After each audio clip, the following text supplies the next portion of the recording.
নমস্কার, আমি দিয়া। আবারও চলে এসেছি। গল্প না, ঘটনা নিয়ে। Ghosh story audio series episode 2 তে আপনাদের স্বাগত। আজকের ঘটনা ভূত না প্রেতাত্মা। অফিস থেকে বাড়ি ফিরে সিঁড়িতে উপরে উঠছি। দোতলার মুখে দাঁড়িয়ে আছে আমার ছোট ভাই। আমাকে দেখে তার মুখখানা যেন তেঁতুল রঙের হয়ে গেল। মায়ের মুখটাও থমথমে। কেন জানি না, ওদের দেখে মনে হলো কোনো ঘটনা ঘটেছে এবং আমায় তা গোপন করতে চাইছে। আমি জিজ্ঞেস করলাম, কি হয়েছে? ওই কিছু নয় তো। আমার কথায় ছোট ভাই থতমত খেয়ে এড়িয়ে যাওয়ার চেষ্টা করে। আমি সরাসরি ওর চোখের ওপর চোখ রেখে বললাম, কিছু নয় মানে? কি হয়েছে?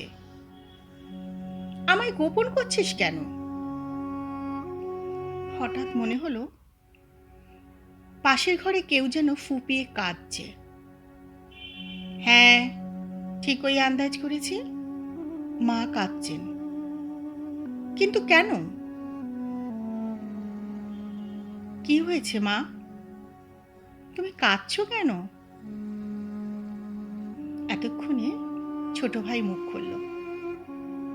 দাদা, কিছু আগে দূরদর্শনের খবরটা পেলাম। কি খবর? হিরণ্ময় তার খবর। মানে? হিরণ্ময় সরকার আমার বন্ধু? কার্শিয়াঙের বেতার কেন্দ্রে যে সংবাদ পড়ে?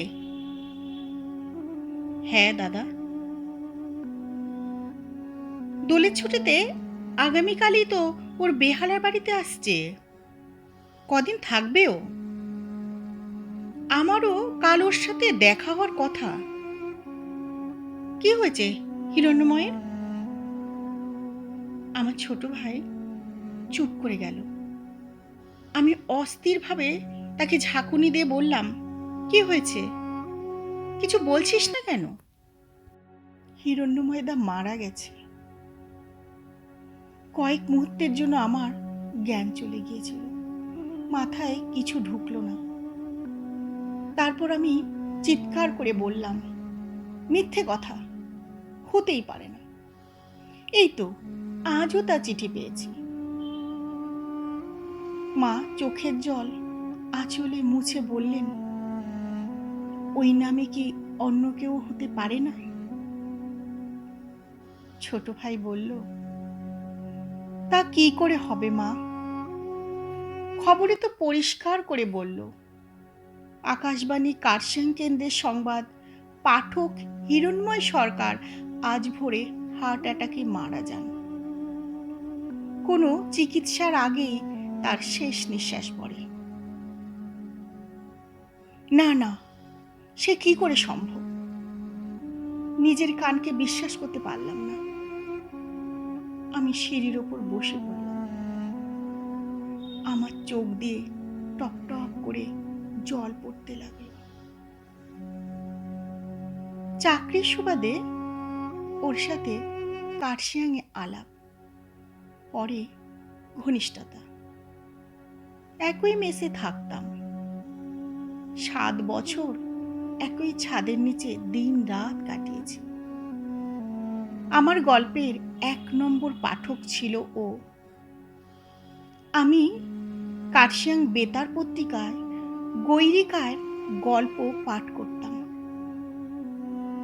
ওর মনটা ছিল পরিষ্কার তকতকে, মখমলের আসন পাতা। ওর মতো সৎ ও সুন্দর ছেলে খুব একটা নজরে পড়েনি। ওর গুণের তুলনা হয় না। হিরণ্ময় অনেকবার আমাদের জয়নগরের বাড়িতে এসেছে, থেকেছে, পরিবারের একজন হয়ে উঠেছে। আমার মার হাতের নারকেল নাড়ু ওর বড় প্রিয় ছিল। মাত্র কমাস আগে বদলি হয়ে আমি চলে এসেছি কলকাতায়। ও থেকে গেছে কারসাঙে। কিন্তু এ কি শুনছি? হিরণ্ময় মারা গেছে, তার সাথে আর দেখা হবে না? নিয়তি, তুমি এত নিষ্ঠুর, এত নির্মম কেন হলে? খাওয়া দাওয়া করার মতো মনের অবস্থা নেই। আমি শুয়ে পড়লাম। ছোট ভাই, মা, ওরাও একরকম কেউ কিছু মুখেই দিল না। আলো নিভিয়ে যে যার ঘরে শুয়ে পড়ল। ঘুম আসছে না, চোখ দুটো অসম্ভব জ্বালা করছে। বেশ কিছুক্ষণ এপাশ ওপাশ করলাম। শেষে বিছানা ছেড়ে প্রচণ্ড অস্বস্তিতে সারা ঘর চষে বেড়ালাম। অন্ধকারে ভোরের অপেক্ষায় বন্ধী পাখির মতো এখন রাতটুকু জেগে বসে থাকতে হবে। মনে মনে ঠিক করলাম, ভোরের ট্রেনে বেহালায় ওদের বাড়িতে যাব। পরক্ষণে মনে হলো, ঘটনাটা যদি সত্যি হয়, হিরণ্ময়ের মা বাবার সামনে দাঁড়াবো কি করে? হঠাৎ একটা শব্দ হলো বারান্দায়। দরজা খুলে বারান্দায় দাঁড়াতেই দেখি একটা ছায়া মূর্তি। কে ওখানে? আমার কথায় ছায়ামূর্তিটা এক চুলও নড়ল না। নিশ্চয়ই গুন্ডা বদমাইশ। বারান্দায় আলোটা জ্বালাতে গেলাম, আর অমনি আমার শরীরে একটা শিহরণ বয়ে গেল। কয়েক পা এগিয়ে পরীক্ষা করে দেখলাম, দরজার দুটো পাল্লাই ভেতর থেকে বন্ধ, গ্রিল লাগানো বারান্দায়। কেউ ঢুকতে পারবে না। তাহলে তাহলে ওই ছায়ামূর্তিটি কার? সাহস নিয়ে ছায়ামূর্তিটির দিকে দু পা এগোতেই হঠাৎ ঝোড়ো বাতাস বারান্দায় তাণ্ডব শুরু করে দিল। এই প্রথম আমি ভয় পেলাম। আর অমনি ছায়ামূর্তিটা বলে উঠল, কিরে, ভয় পেলি? বন্ধুকে ভয় পাওয়ার কি আছে? হিরণ্ময়, তুই এত রাতে, এ সময় তুই এখানে এলি কি করে? অথচ তুই নাকি আজ... না, আমার মাথা গোলমাল হয়ে যাচ্ছে। দূরত্ব রেখে খালি চেয়ারটায় ও বসল। সেই চোখ, সেই মুখ, সেই হাসি। হিরণ্ময়ী তো। আমি চোখের জল একরকম হাউ মাউ করে বললাম, হিরণ্ময়, এসব কি শুনছি? তুই নাকি আজ ভোরে হার্ট অ্যাটাকে মারা গেছিস? তোর কি মনে হয়? না না, মিথ্যে কথা। এই তো তুই আমার সামনে, তোর নিঃশ্বাসী শব্দ আমার স্পর্শ করছে। তাহলে এত ভেঙে পড়ছিস কেন? ভয় বা পাচ্ছিস কেন? না না, ভয় পাবো কেন? আয় হিরণ্ময়, ঘরে আয়, তোর সঙ্গে অনেক কথা আছে, গল্প আছে। হিরণ্ময় হেসে উঠল অন্ধকারে। হাসতে হাসতে বললেন, কাজের কথাটা আগে শোন, যেটা বলতে তোর এখানে আসা। কি কাজের কথা? শোন, মে মাসে তোকে প্রোগ্রাম দেওয়া হয়েছে। তুই গল্প পাঠ করবি, অবশ্যই ভূতের গল্প।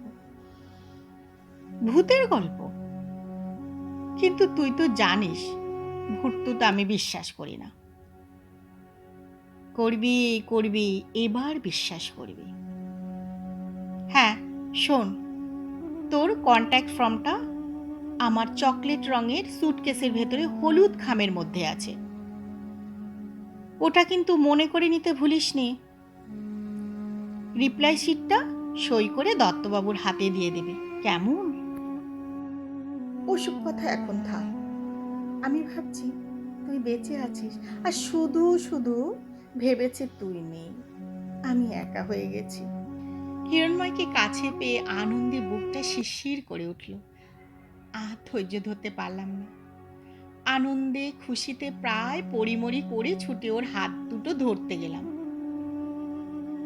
কিন্তু কোথায় হিরণময়? চেয়ার খালি। শুধু মনে হলো কে যেন সিঁড়ি দিয়ে নেমে যাচ্ছে। আমি চিৎকার করে বলে উঠলাম, হিরণময় শোন, শোন, যাসনি, শুনে যা, কথা আছে। সুইচ টিপে আলো জ্বালালাম। বারান্দায় কেউ নেই, আমি একা।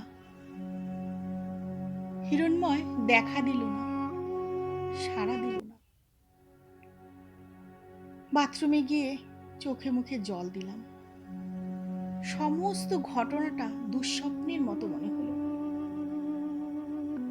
নতুন করে হিরণময়ের জন্য বুকটা হু হু করে উঠল। সকাল হতে ছুটলাম ওদের বেহালার বাড়িতে। গিয়ে দেখি শোকে ওর বাবা মা পাথর। মা হিরণময়ের প্যান্ট শার্ট আর হিরণময় দেওয়া পুরনো চিঠিগুলো আঁকড়ে ধরে ফুপিয়ে ফুপিয়ে কাঁদছে। করুণ ভাবে কাঁদছে ওর দাদা বৌদি। দুপুরের দিকে ওর ডেড বডি প্লেনে এলো, সঙ্গে হিরণময়ের কয়েকজন বন্ধু বান্ধব। ওদের মধ্যে দত্তবাবু আছেন। দত্তবাবু, হিরণময়, আমি এক মেসেই থাকতাম। হঠাৎ আমাকে চমকে দিয়ে দত্তবাবু বললেন, আপনার একটা খাম আছে আমার কাছে, মনে করে নিয়ে নেবেন। খাম? কিসের খাম? দত্তদা বললেন, দাঁড়ান, এখনই দিয়ে দিই, পরে মনে নাও থাকতে পারে। আমি বললাম, এখন ওসব থাক। থাক কি মশাই? আপনার প্রোগ্রামের চিঠি হিরণময় নিজের হাতে আপনাকে দেবে ভেবেছিল, তার হলো না। একটু দম নিয়ে দত্তদা বললেন, দাঁড়ান, ওই সুটকেসটার ভেতরে আছে। আমি রীতিমতো হতভম্ব। সেই চকলেট রঙের সুটকেস। সুটকেস খুলতেই হলুদ খাম। সবই তো মিলে যাচ্ছে। এই কেমন করে সম্ভব হলো? এই অদ্ভুত কাণ্ডে আমি রীতিমতো ঘাবড়ে গেলাম। হা হা করে তাকিয়ে থাকলাম মৃত বন্ধুর মুখের দিকে। মনে হলো হিরণময় মিটি মিটি হাসছে। হঠাৎ মনে হলো আমার কানের কাছে ওর মুখ। ও বলছে, এবার ভূতের গল্পটা বলতে পারবি তো? ভূত কিংবা প্রেতাত্মায় আমার বিশ্বাস ছিল না, কিন্তু এই অলৌকিক কাণ্ডের প্রমাণ হয়ে গেল একটা কিছু আছে।